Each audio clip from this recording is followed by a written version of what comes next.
गुरु जी, एक चीज है, कभी कभी देखा गया कि मतलब गलत नहीं करते तभी भी मतलब कभी।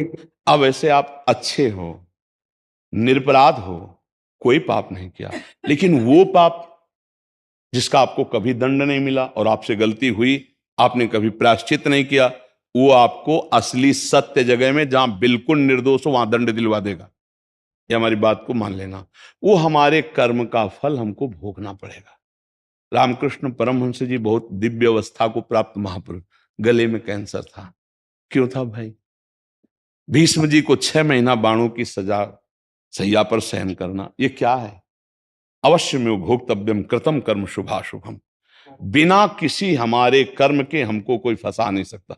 ये सत्य बात है कि वर्तमान में आप बिल्कुल निरपराध हैं, लेकिन आपको दंड मिल रहा है वो आपका पूर्व कर्म, जबरदस्ती, जिसको आपने कभी व्यक्त नहीं किया, जिसको कभी दंड नहीं भोगा गया, वो आपको दंड भुगता रहा है। इसके अलावा कोई भी हमें दंड नहीं दे। को ना काहू के सुख दुख कर दाता, निज कृत कर्म भोग सुनु भ्राता। कुछ अपराध ऐसे होते हैं जो तत्काल निपट जाते हैं, और कुछ ऐसे होते हैं सही ईमानदारी से देखो अपने लोग सब, जिनको कोई नहीं जानता है और आप जानते हैं।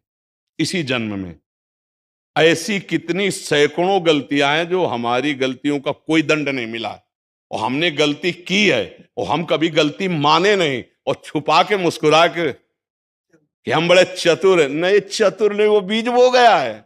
अब वो ऐसी जगह फंसाएगा जहां तुम कसम खाओगे कि हमने बिल्कुल नहीं किया, और मानते हैं आपने नहीं किया, लेकिन ये वो कर्म का दंड है जो आप बीज बोए हो। आप उसका दंड नहीं, उसका प्रायश्चित नहीं, कोई जाना नहीं, वो दंड नहीं। तो लोग भगवान पर आरोप करते हैं कि हाथ उठा कहते हैं, सत्य कहते हैं मैं निर्दोष हूं, पर उस भगवान ने देखो मुझे दंड दिया, पक्का समझो उसके अन्याय होता है। तुम ईमानदारी से देखो, इसी जन्म में देखो, क्या हर पाप का प्रायश्चित आपको मिला है? हर दंड मिला है? 5 मिनट की गलती खुल जाती है तो 20 साल की सजा होती है, और ज्यादा हो जाए तो कब फांसी की सजा हो जाए। ऐसी कितनी गलतियां की है जो भगवान ने बख्श दिया है और आपकी छुपी हुई है। हम सब उसी लाइन में खड़े हैं। हम ये कहते हैं कि आज तक बड़ी कृपा हुई, वैज्ञानिकों के पास इतनी क्षमता नहीं है कि वो हमारी पूर्व चिप को टीवी में दिखा सके, नहीं तो अच्छे अच्छे की पोल खुल जाए। ले बोले 10 वर्ष से 20 वर्ष की अवस्था का ऑन किया, बोले गजब हो गया यार, ये आदमी, ये तो कहो इज्जत बची हुई है, नहीं बची? हाँ, तो वो बात हम जानते हो, तुम जानते हो। तो भगवान को कोसो मत, ईमानदारी से तुम न्याय करो। अगर यही तुम्हारे आचरण किसी और के होते और तुमको न्यायाधीश बनाया जाए, इसे दंड दो, तो कितने तुम आक्रोश में आके दंड देते।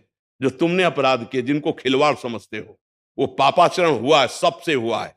कोई ऐसा यहां जन्मता नहीं है भगवान और भगवान के महाभागवत के सिवा। भूमि परत भा ढावर पानी तिम जीवई माया लपटानी, गलती हो जाती है। तो हम ये कभी ना कोसे कि हम अपराध नहीं करते पर हमको दंड मिला, इसका मतलब भगवान के दरबार में न्याय नहीं है, अन्याय है। कभी ऐसा नहीं। वो पाप है जो तुम्हारा दबा हुआ था, उसका दंड मिला पक्का। महाराज जी, इसमें एक चीज सोचनी है मुझे। जैसे जो हम नाम जप कर रहे हैं जी। तो उससे हमें तो पता नहीं पहले क्या पाप है। अब तो हम जैसे सत्संग नहीं, आज के जीवन में तो पता है ना तुम्हें। आज तो मैं कुछ ऐसा मतलब कोशिश करता हूँ कि मुझसे कोई पाप ना बने। नहीं भैया, कोशिश, और आज कोशिश कर रहे हो पूरा, देखो आप जब से होश संभाला है, अगर हम उसको सही मायने में दायरे में खींच करके आपसे निर्णय करवाएं तो आपके द्वारा ही ऐसी गलतियां कोई ये नहीं कह सकता। झूठ भले बोल सकते हो, कोई ऐसा नहीं कह सकते। क्यों? सर्दी आती तो सबको सर्दी लगती है, गर्मी आती तो सबको गर्मी लगती है। ऐसे सब विकारों से रचना है इस शरीर की, केवल अध्यात्म के द्वारा रोका जा सकता, दूसरा कोई उपाय नहीं है।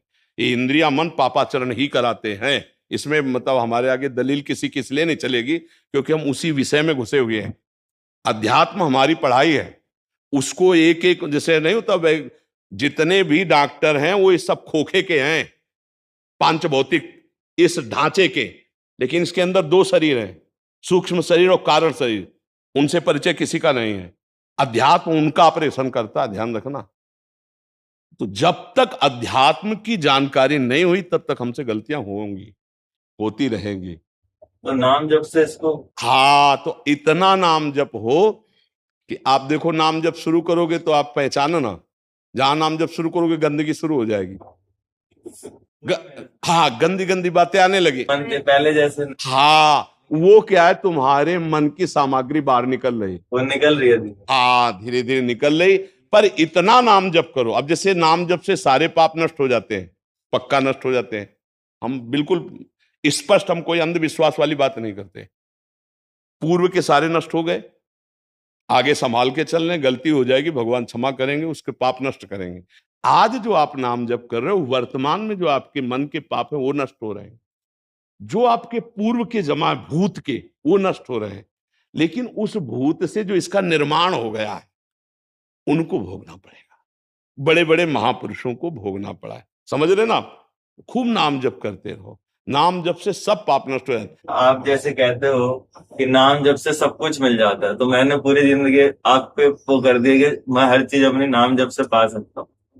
बस तुम नाम जप राधा राधा राधा करते हो, पापाचरण से बचते रहो, कायर बन के बैठना मत, खूब मेहनत करो, परिवार की सेवा करो, ये परिणाम आपको महामंगल कर देगा। इसमें एक चीज मैंने पूछनी थी। तो अब जैसे मैं काम करता हूँ, मेरा रियल एस्टेट का काम है, प्रॉपर्टी का किराए पे घर दिलाना और परचेज। मेन प्रश्न बोलिए। प्रश्न ये है कि मेरा साथ में फाइनेंस का भी काम है, तो वो कोई गलत तो नहीं है उसमें? भैया, हमको व्यापार संबंधी ज्ञान नहीं, कि अब जैसे आप कह रहे हो फाइनेंस, हमें पता ही नहीं फाइनेंस की ए गंगा ब्याज पे पैसे जैसे बैंक देता है, कमेटियों का काम है उसमें। उस वो हमें लगता है ना कि जैसे ब्याज शब्द से, ब्याज शब्द से इतना तो मतलब पता है कि जो ब्याज पर ब्याज ऐसे लेते हैं वो गलत है, ऐसा हमने सुना है, पढ़ा नहीं है, तुम्हें स्पष्ट बता रहे हैं। और इस विषय का हमें ज्ञान भी नहीं है क्योंकि ये हमारा विषय नहीं रहा। तो हमें लगता है करोड़ों लोग ब्याज से जीते हैं, जैसे बैंक में पैसा जमा कर दिया जाता है तो सरकार उसे देती, ये दोषयुक्त नहीं है।